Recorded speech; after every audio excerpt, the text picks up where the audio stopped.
I acknowledge the Gadigal people of the Eora Nation as the custodians of the land on which we're meeting, and I do pay my sincere respects to elders past and present. So good morning and welcome to day 2 of our NQF story. I hope you're finding it somewhat of a page-turner. And indeed, I do hope you all had a lovely evening last night. And for those at the dinner who danced the night away, thank you for your company. And those that weren't here, I hope you also enjoyed Sydney. In the lead up to the conference, I was thinking about our conference theme, the NQF story, and wondering really, what sort of tale is the NQF story? Is it a how-to guide? Is it a cautionary tale? Or maybe choose your own adventure? But the answer didn't spring easily to mind, so as all of us do, I went to Google. And Google says there's 61 different types of story types to choose from. They call them book genres, the A to Z. So I decided to eliminate the genres I knew definitely didn't apply to the NQF, and then see what I was left with.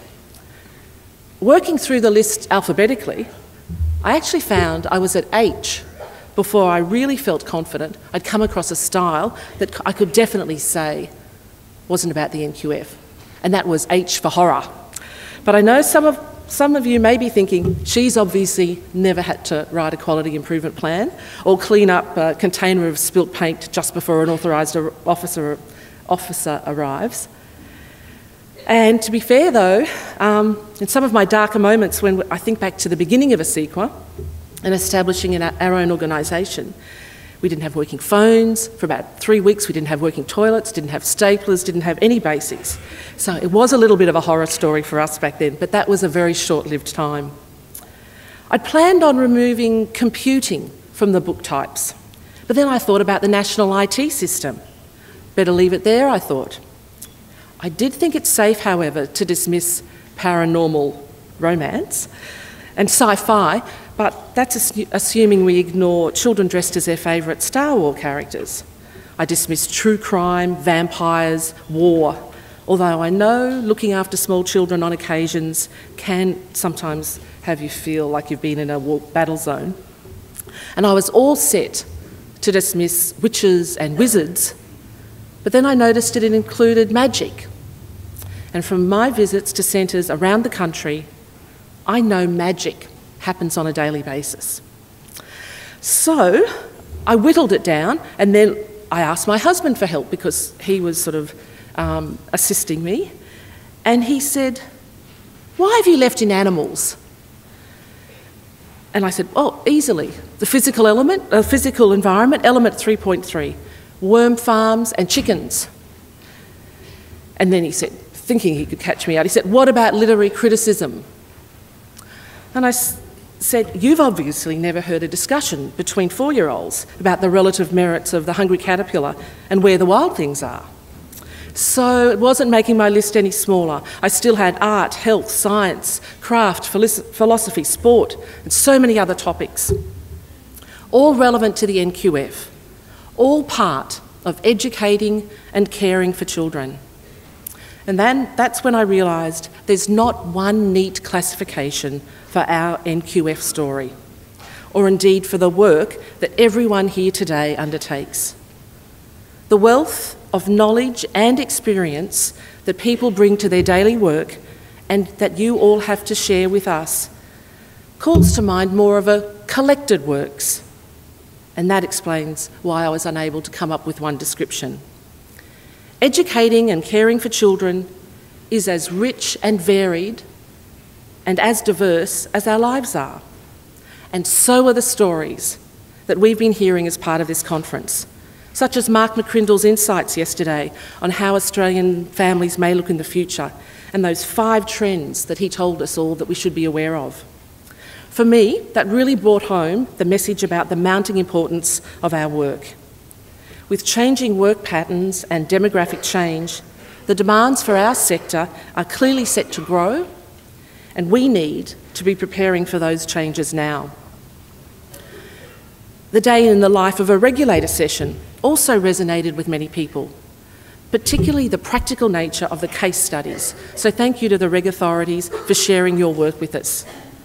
And I was also really interested in the research discussed in the long-term gain session.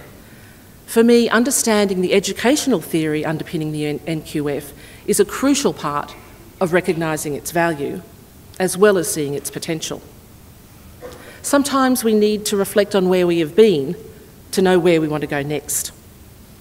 But one thing that is clear from listening to people's comments and questions is that there are many common themes to our stories, such as the importance of investing in our children's future for the benefit of them and also the nation's, and the real difference that quality makes to children's outcomes. But the overwhelming theme of the NQF story is the amazing commitment to the people, the amazing commitment of the people who work in this sector. And their dedication is what binds our stories together. It's obvious to me and anyone who has had an opportunity to visit an education and care service that it's not an easy job. A career in children's education and care involves blood, sweat and tears, often quite literally, though not always the educators. And the educators I have met in the course of my work have impressed me with their determination, their resourcefulness, and their ability to turn seemingly random moments, such as a group of children discovering a blocked toilet caused by a misplaced doll, into meaningful learning opportunities. With more than 1 million Australian children in some form of formal care, the value of your work and your contribution to Australia's future can't be ignored. One of the great strengths of the NQS is the vision that the authors originally had about the idea of continuous improvement. For people outside the sector, I know it has been a slightly difficult concept, particularly for media reporting, on the number of services rated as working towards compared with meeting national quality standard. Certainly that was one of the issues discussed in our Engaging Families breakout. But I think as a society we've really become used to dealing in superlatives. Everything is presented as the newest, the biggest, or the fastest. If something isn't described as the best, we're programmed to thinking it's no good, that it has no value. But that's simply not true. And the hundreds of services rated as working towards are evidence of this.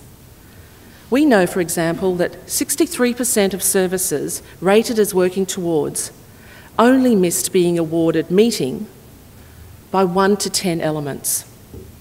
So while media headlines might aim to incite indignation that more than half of the nation's rated services aren't meeting national standards, we know that this doesn't represent a crisis in quality of care. And parents know that as well. The ideal of continuous improvement reminds all of us that our work is constantly evolving and our knowledge constantly growing, much like the children in our care. Someone said to me that asking for continuous improvement is the same as constantly shifting the goalposts, that people could never really feel that their job was done. But the reality is, when we're talking about educating the next generation, the goalposts are going to keep moving because the world keeps moving and we can't afford to fall behind. And indeed, that idea of change and frameworks are everywhere in our lives and should be embraced was a key message from Karen Schmidt yesterday. Given how many of you have elected to attend our conference, it's obvious you're keen to increase your knowledge and skills, to be well informed and to do the best job you can. And I think that says not only volumes about you, but volumes about the sector as well. And that's worth celebrating. And that was the key theme from our breakout session yesterday on meeting change head on. Thank you for your commitment to the NQF and for sharing your stories with us. I'd also like to thank all of our sponsors for their support and interest. Rachel acknowledged our major sponsors yesterday, and I'd like to further recognise the support of Family Daycare Australia, TAFE New South Wales, Childcare Super, Australian Family, and Community Connection Solutions Australia. You'll find a list of conference sponsors in the program, and we greatly appreciate their involvement. Now, our next story this morning is being written by the National Children's Commissioner with the help of Australia's children. Megan Mitchell is committed to advocating on behalf of the nation's children. And I know that the next session is going to be really interesting and exciting for you. But Megan and I visited Newtown Kids Cottage outside school hours centre a couple of months ago now and filmed a short video about the importance of play that I'm going to show to you now as Commissioner Mitchell comes to the stage to talk about her work. Thank you.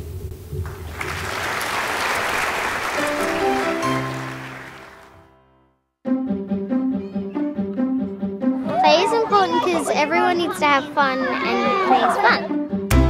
I like drawing rainbows.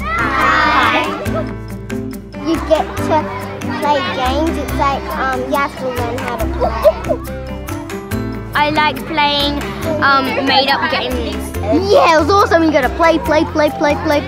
We get sticks so we can make all kinds of games, like create new games, and it's really fun. I want to be a real basketball player.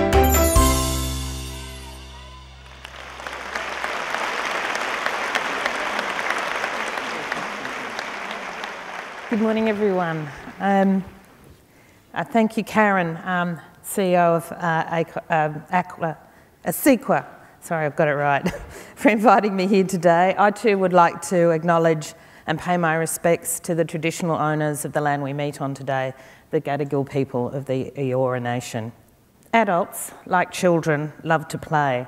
And you may know, some of you may know, that Article 31 of the Convention of the Rights of the Child gives every child the right to rest, leisure and play.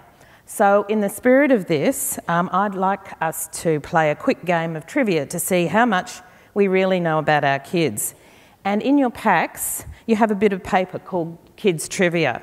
And if you wouldn't mind getting that out, and if not, if you don't have it, you'll need a pen. Okay, just going to test your knowledge. So the first question is, in modern kid parlance, what is a flopper? Is it someone who often cancels at the last minute, or B, someone who can't make up their mind? So if you wouldn't mind writing your answer down. And the answer is, it's someone who cancels at the last minute. So the second question, what does the term POS stand for? Is it pick of self, or is it parents over shoulder? If you write down which one you think it is, it's parents over shoulder. Quick, parents over shoulder, put the phone away. Okay. The third question. A person who destroys your character in a game is called a messer or a griefer? And the answer is, it's a griefer. Okay. Next question. A random is a stranger or something that crops up? It's a stranger, although there's a lot of controversy over the... I'm not going to enter into any debate about it, but there is a lot of controversy over the random one. The fifth question and the final question. A fail would be doing badly in the test or walking into a door? And the answer is walking into a door. So I'd like you to put up your hands if you've got all 5 right. Wow. Is there anybody? Oh yes, so a young person down the front. That's good. Who got less than 3 right? Yes. Oh, there's hope for some of you. So I think that shows us that we can learn a heap more from our kids. And of course, as soon as we think we've got our act together in this regard, they'll have moved on completely, because that's their job. But while we can learn a heap from them, they can also learn a heap from you. And they can be supported to develop in optimal ways.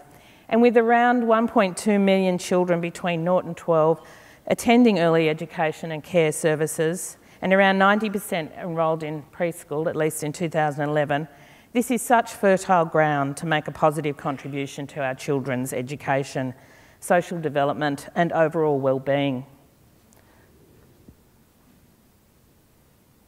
Okay.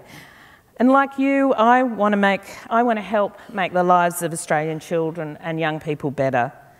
I also believe that children are the experts in their own lives, and that by listening to them, we enhance their capabilities and personal resilience. And in fact, Article 12 of the Convention on the Rights of the Child sets out that having a voice and a say in decisions which affect them is a fundamental right which children hold. So my initial priority as Australia's first National Children's Commissioner is to conduct the Big Banter National Listening Tour. And through the Big Banter, I've met with around 1,000 children face to face all across the country. And I've heard from a further 650 or so kids from my online survey and reply paid postcards. I've listened to children's advocates from right across the country. I've bantered in Queensland and New South Wales. I've heard from children and young people in Tasmania and Victoria. I've learned a great deal from children in South Australia and the ACT. And I've also had a few outback adventures in the Northern Territory and most recently in Western Australia. This is a meeting with the local constabulary on the road to Fitzroy Crossing. It ended with a speeding fine. It's a very straight road. Children and their advocates have raised lots of different issues, and some of them have been raised many times. But as the Big Banter is still ongoing, at least until the end of the month, I can't yet draw completely firm conclusions about what I've heard. What I can do today is share the voices of some of the children I've heard from so far. It's clear to me that children and young people want to have good home and family life. They also want to feel safe, and they are concerned in particular about the level of violence in the communities they live in. They want people to respect each other, and they want to be respected, and they definitely want to have a say. They worry that many families cannot afford to do things that children would like to do, and that they would like their worlds to be free of alcohol and drugs. And unsurprisingly, play is a great source of happiness for all children. But as you know, children have a wonderful sense of fun and brilliant imaginations. And as you can see, many suggestions related to what I refer to as strings, sealing wax and other fancy stuff, and a bit of a homage to the imaginary worlds of my own childhood. And I particularly like personal robot butlers because I think we could all benefit from those. So bring on the suggestions. This is a photo from the out-of-school hours care centre in Newtown, where Karen and I did the filming for the video that you saw. Most of the kids were very happy to run around, play with their friends and explore on their own. And importantly, the staff at Newtown were happy to play with the kids too. The kids told me they like fun and games and activities. They like to play with their friends in structured and unstructured ways, and also with the adults there. When I was at Northfield out of school hours care in South Australia, I asked children what rules and rights they thought would make life better for children. They said that life would be better for kids if everyone was safe, there were no guns, everyone had a place to live, there was a peace code so that everybody speaks kindly and is a peacemaker. This is the kids at Burgmann out of school hours care in the ACT. These kids wanted a world where there was no bullying, every kid has a carer, orphans have good families, and children have lots of play areas. The grade 5 and 6 students at Goulbum Street Primary School in Tasmania told me about their ideal world. This was smoke-free, kids were able to vote, people could marry who they want. Kids are really perplexed about why we're so, why we're angst about that stuff. Belyuen Primary School in a remote part of the Northern Territory. The kids there told me about the importance of having a house and their own bedrooms, how important their school was to them, that they needed the roads to be good so they could get around, that it was hunting, fishing and culture were really critical to them, and as was being with friends and families. This is a primary school in WA, a Year 6 children. I asked them who they would go to for help if they had a problem. They said they go and see the police if something really bad was happening, an older brother or sister, but most said they worry about telling their parents things because of how they might react. I visited Victoria and some kids living in care. The issues they raise focus more on survival and development. And of course, these kids have been through some pretty tough times, and they come from families with sometimes very complex needs. But they said life would be better if there were no random agency staff. They had food, clothes, money and transport, and that everyone had houses to live in. Young people at an alternate high school in Brisbane told me about their personal experiences. They said life would be better if we were not stereotyped at school, we were not pushed into the mental health too hard basket, we were listened to and respected, if people weren't bullied for being different. So, as you can see, I've been very busy, listening intently, and I've really enjoyed the process. And though the banter is about to conclude, it's not yet over. So I encourage you and urge everyone in this room to get involved. Tell me about the issues affecting the children you work with and advocate for. And encourage the children you represent to have their own say by completing the Big Bander survey online through the Human Rights Commission website. And remember, they can win an iPad mini, so that should be some motivation. I've also brought along, and some of these are in your packs as well, the postcards that kids can write on or draw on and send them back to me. And in doing so, they might learn what that red thing is at the end of the street. They're prepaid. Give them to your kids, your grandkids, your nieces, your nephews, the next door neighbours' kids. All kids are worth listening to. Listening, and that draws me to some concluding comments. Listening to young children means respecting their views and opinions on a whole range of issues that affect them, whether it's simple or complex, and they can be very wise. Listening to children helps us take their thoughts and feelings into account, and it helps us make better decisions about them. Because of your roles, you are in a unique position to both listen to children and shape their lives. The centres and schools I've visited that engage children best, whether in a remote community or an urban environment, whether better or less well-resourced, whether somewhat chaotic or more structured, have trusting relationships with the staff and the workers. They feel safe and are encouraged and empowered to have a say. As practitioners, as policymakers, you can do so many things that will make a positive difference to children by sharing practice, undertaking projects and activities that focus on listening to young children, as well as using children's voices to inform the design, development and delivery of the services. So on that note, thank you for your time, and I encourage you all to get listening and enjoy day 2 of the conference. Thank you.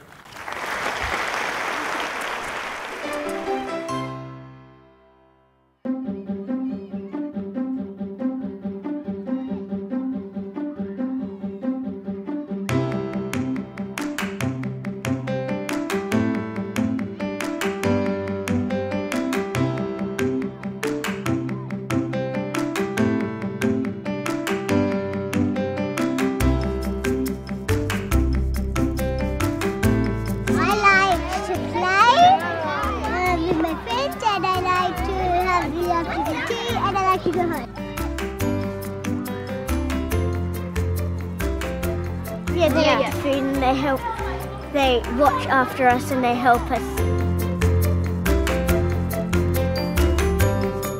I think everyone needs fresh air and needs to have a run around at least once a day. Someone who can start a chat, who can be very friendly to the kids, every kid. Yeah. And they also lend us stuff, like boxes and all that stuff to make up new games. They're really nice, and when we get hurt, they take care of us. They're really enthusiastic. And they support you. Yeah. And they sort of like, if you ask to play a game with them, they'll play with you unless they're busy. Yeah, they're happy to play with you, not like, oh. And are they the kind of people, if something was on your mind and you were worried, you would talk to? Yeah.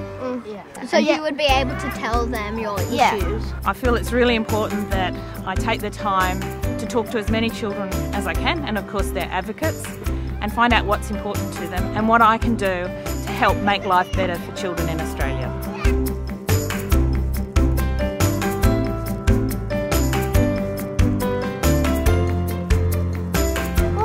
I just like everything. It's sort of like what Ella said, it's like a big play date with everyone, and you can and it's good that you're not forced to do one thing like at school. Not that that's bad, but as in like you can choose to do sport, or you can choose to play with balls, or you can choose to go do sport in the afternoon or draw And if you're tired, sometimes you can just have a nap. Yeah, and just sit. Look, I've had a great time today here at this outside school centre, and what it again shows is how wonderful it is for children to have access to high quality after school care. These children are building friendships and growing and learning in ways that are really going to help them throughout their lives.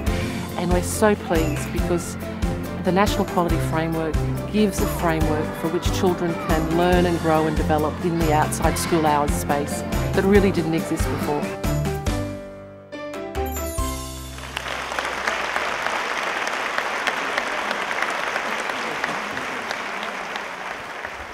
Fantastic.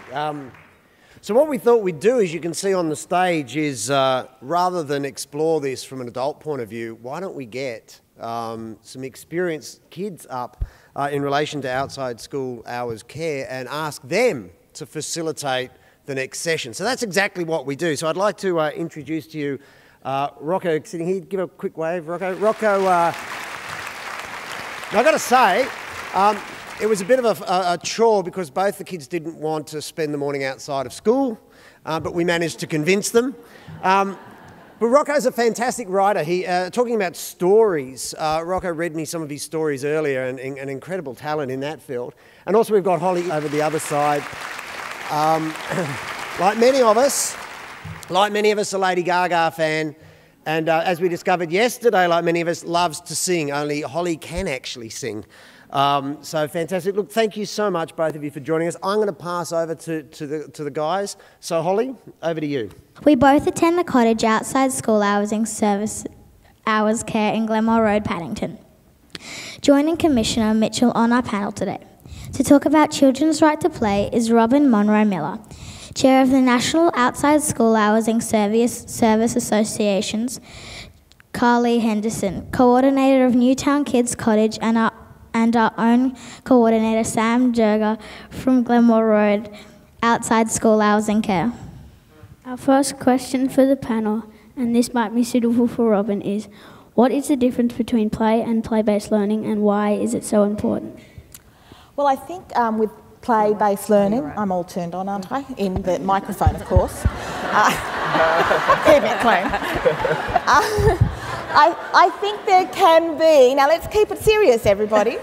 I think there is sometimes we get confused between play and play-based learning.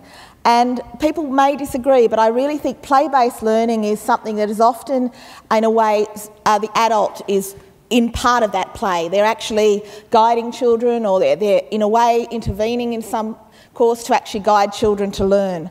Whereas play in itself should be time that every child has, which is a very personal experience, which is intrinsic and built in, and a time when there is no set agenda. We're not going anywhere. We know children learn through that time, but they really need time and a variety of different experiences to play. So I think there is a real difference between the two that needs to be acknowledged, and we can't sometimes say, yes, children played today, when really what they did is had a lot of play-based learning without any time for themselves. Sam, Carly, what is the role of educators in children's play?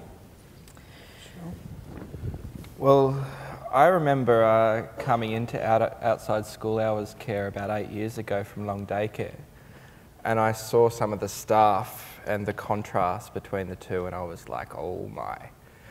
But as time went on, I realised that it's the level of receptivity that educators have towards the child's needs, and I think that walks hand in hand with their own self-awareness.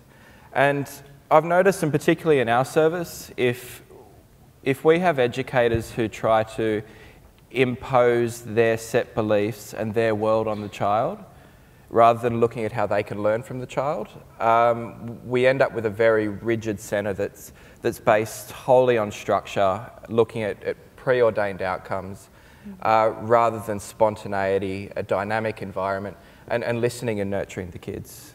So. I think it's really important for educators to have an understanding of what they expect from play and their role and who they're going into, and understand that and then leave it over here, because it's not about them, it's not about us, it is purely about children, and what we're taking to it. Often our role in play is simply to back away.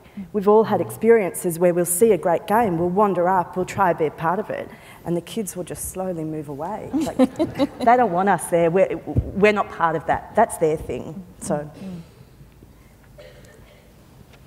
I'd be actually interested to know from either Rocco or Holly what you think makes a good educator in outside school hours care. Now, what is it about them that you think is important when you come to the service and there's somebody there, some random there? How do you actually, what is it you want to see? You're just going to ignore me, aren't you? Holly, so Sam, what do you love about Sam? Yeah, sorry. Yeah, what's the Don't worry, he'll protect you. He's lovely and he's caring to everyone at the cottage. Do you feel I'll take that. Do you feel like you can talk to him about anything? Yes. Yeah. I think it's important to recognise that the people working with children create that ambience in the environment as to whether or not a child feels comfortable and safe there, or you've also got the potential to make a child feel quite threatened. I was recently at a school in Nyngan, actually, where a child actually told me they come to school and they don't necessarily feel safe, and it wasn't to do with the other children, it was to do with the way some adults interacted and the sarcasm. And in fact, we talked about that earlier, didn't we, about a person you know that can be quite sarcastic. Not at the cottage, of course. No sarcasm at the cottage. Now, Rocco, did you have another question you'd like to ask? This question is for the Commissioner. Today there are so many issues about children's welfare, safety and health.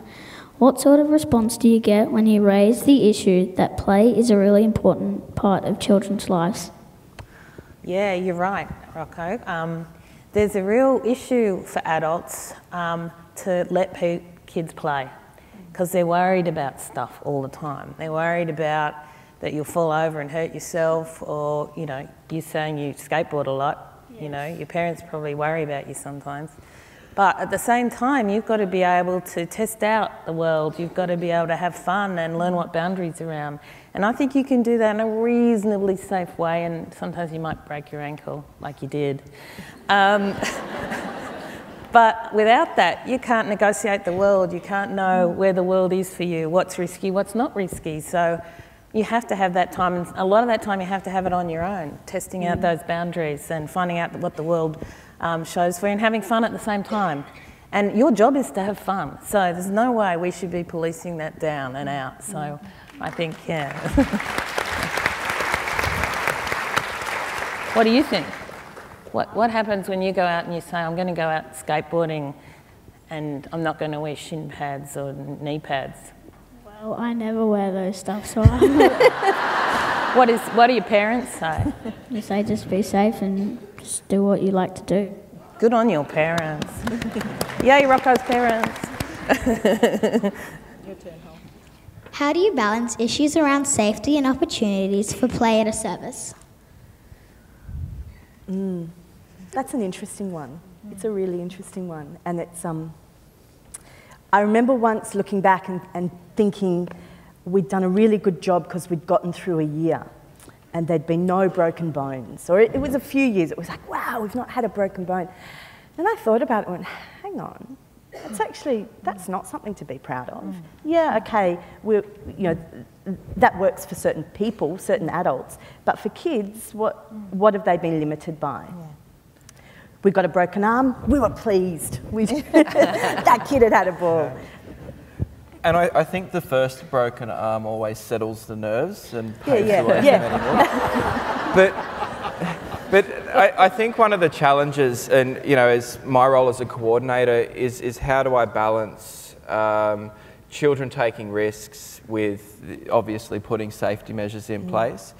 And again, as I was sharing before, it can be very easy for me to impose my adult world and adult perspective on a child. And they know from brain research that children aren't as receptive to thinking of consequences. So that's why they take more risks, they're more daring. And for me, I'm watching 20 kids on skateboards on the court and I'm just wide-eyed thinking what could go wrong. Rather than a billion things. But it's amazing, And it generally doesn't. Generally, they've got it all sorted. And it is that learning, that negotiation, that amazing ability that no doubt you guys have, weaving in amongst each other and having that complete self-awareness of where their body is, where that person's body is, what's going to happen here. And they do tend to bounce. Not that I'll demonstrate. They do. But they do tend to bounce more than an adult will. Yes. But I do remember the first broken arm that I experienced in a service, and I remember turning to the other staff member, realising this arm was bent in two, and turning to her saying, "We can't fix this." Because with any other bruise or scratch, you can normally cover it up or rub it until the parent gets there and it all looks okay again and they look fine. But with a broken arm, it was a little bit, we're not going to be able to fix it. But that's a manageable risk. A broken arm, it has been identified as a risk that isn't going to be life-threatening. It's an experience that a child has, and in a way it's not the end of the world. And there is more research coming out now about risk-benefit analysis, and the UK government has actually been very supportive in children's play about this risk-benefit analysis. So if you haven't already explored that, I think it's something that the outside school hours sector is definitely moving towards, and we're getting more and more information coming through on how we can do risk-benefit analysis. I was going to add too that the brain research shows you that yes, the brain doesn't understand consequence, takes lots of risks, but it does that for a reason. It does that so it can grow all those neurons and synaptic gaps in all these different ways so that kids do understand consequence and they can react to virtually anything as they grow. And so it's really important for the developing brain that it has lots of different experiences. And of course we can create safer and safer environments. The playgrounds of today are so much safer than those slippery dips that just were, oh God, they were hot and they were metal and they just took skin off the back of your thighs, if you remember that. And lots of dangerous equipment. And so the playgrounds of today are fantastic. Plus, we can skill up kids and give them skills, and that's the other protective factor. And we do have to remember that many of us here today have had our modelling careers destroyed by the asphalt scars on our knees. So we are all in children's services as a result of this dreadful tragedy. But I think it's something we need to be really conscious of, that risk is part of life, and I certainly don't want to be working with people who haven't taken risks as children, because it means that from a work cover perspective, the insurance premiums are going to go through the roof. These people have no idea of how to balance risk. I think also, I was recalling when Tim Gill came out, and there was a discussion that centred around writing our centre philosophies. Oh yeah. And so many times, safe is the first word that comes up. We want to provide a safe, nurturing, and then I thought, is that the best we can do? Safe first. What about play? What about enjoyment? What about all these other things? So, have you got more questions for us? Yep. Sorry, we'll stop talking now. Should the right to play be at the centre of the NQF or the OSHC services? Should the right to play be centre? Well, I've got to confess I have a bit of a bias. So I believe the right to play should be central and underpin everything we do with children, that their rights, and in fact all the rights in the United Nations Convention should be underpinning what we do in the National Quality Framework. But so that's a bias. And I'd agree with you. That, I don't think any right's more important than any others. I think they're all pretty important. What do you think? Do you think that's a pretty important right to have? Yeah. So. Do you think it's more important than the right to be safe? Or do you think it's about the same? It's about the same, probably. That's right. And that's exactly the whole point with rights. They don't compete. They all exist for you, and you hold those rights. You hold both of those rights. Well, Holly, I have a question for you. Uh-oh. And it's about the right to play. So you spend 6 hours at school a day, and you're in the class and you're learning certain things. And if you were to come to the cottage and instead of getting to play and do the things that you love doing, we had another 3 hours worth of highly structured activities, how would you feel about that? Pretty good. You feel good? Oh.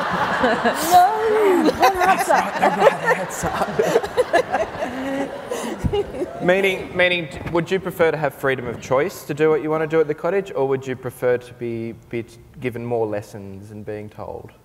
Do what I want to do. So Holly, maybe just, sorry Sam, to re-ask, what do you love about, what do you really like about after school hours care? Well, if the cottage was on another planet, I would still feel at home. Good answer. And Rocco, you're looking at me, so obviously you want to answer. What do you like? Go on, tell us. I like playing with my friends in sport. Yeah, what sort of sport? NFL, soccer and rugby. It's good we had the safety conversation, isn't it? Who's your favourite team? In soccer? What's the finals in NRL? Oh, Roosters. Roosters. That's only because they're about to win. Oh no, Paddington, you kind of... They did beat the Rabbitohs last They week. did beat the Rabbits. That's my team. You asked for that, Megan. It's my team. Fantastic. Look, I think unless anybody else wants to add something or contribute something else. Is it the end of your questions? Because I know, Holly, you're really keen to get back to school, correct? That's not that's not what we spoke about yesterday. Hey, firstly, I just want to thank both Holly and Rocco for being brave enough to come in front of